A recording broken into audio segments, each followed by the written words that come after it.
एक गुरु और शिष्य जंगल से होते हुए अपने गांव जा रहे होते हैं। अंधेरा काफी हो चुका था। शिष्य ने अपने गुरु से कहा कि गुरु की काफी रात हो चुकी है, अगर आप कहे तो आज की रात यही आसपास के किसी गांव में गुजार ले। गुरुजी ने अपना सर हिलाया और वो आसपास के गांव में एक छोटे से घर के पास जाकर रुके। अब जैसे ही वहां गए तो गुरुजी के शिष्य ने दरवाजा ठकठकाया। उस घर से एक गरीब आदमी बाहर आया तो गुरुजी ने बोला, हम अपने गांव जा रहे थे, लेकिन काफी रात होने की वजह से हमने इसी गांव में रुकने को सोचा। क्या हम आज रात आपके यहां रुक सकते हैं? गरीब आदमी बोला, हाँ क्यों नहीं, आप दोनों अंदर आ जाइए। अब जैसे ही गुरुजी अंदर गए, उन्होंने देखा कि उस आदमी के घर में बहुत ज्यादा गरीबी थी। वह आदमी बोला, यह जमीन किसी काम की नहीं है। गांव वाले बोलते हैं कि यह बंजर जमीन है, यहां पर कुछ भी नहीं उगाई जा सकती है और वहां फसल उगाना बहुत बड़ी बेवकूफी है। गुरुजी ने बोला कि तुम्हारा गुजारा कैसे होता है? उसने बोला कि मेरे पास एक भैंस है जिससे मेरा पूरा घर चलता है। ये सुनने के बाद गुरुजी सो जाते हैं और रात में जब सब लोग सो रहे होते हैं तब गुरुजी अपने शिष्य को उठाते हैं और उस गरीब आदमी की भैंस लेकर अपने गांव चले जाते हैं। शिष्य अपने गुरु से पूछता है कि गुरुजी, कहीं आप ये गलत तो नहीं कर रहे हैं? उस गरीब आदमी की रोजी रोटी इसी भैंस की वजह से चलती है। तो गुरुजी अपने शिष्य की तरफ देखते हैं और मुस्कुराते हुए आगे बढ़ जाते हैं।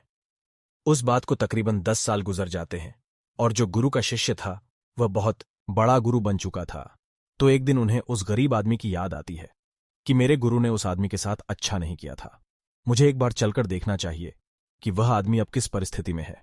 वह शिष्य उस गांव की तरफ जाता है और वहां जैसे ही पहुंचता है तो वह देखता है कि जहां पर उस गरीब आदमी का झोपड़ा था वहां पर एक बड़ा ही आलीशान महल बन चुका था और उस झोपड़ी के बाहर जो बंजर जमीन थी उस पर फल और फूलों के बगीचे थे। गुरुजी ने उससे पूछा कि आप काम क्या करते हो? वह गरीब आदमी बोला कि मेरे पास बहुत सारी जमीन है। तो गुरुजी ने बोला, अगर तुम्हारे पास बहुत सारी जमीन है तो इस तरह से क्यों रह रहे हो? तभी उधर से उस घर का मालिक आता है।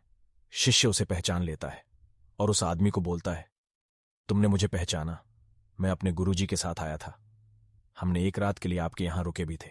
वह आदमी उसे पहचान लेता है और बोलता है कि उस रात में आप कहां चले गए थे? और उस रात के बाद ही मेरी भैंस कहीं चली गई थी।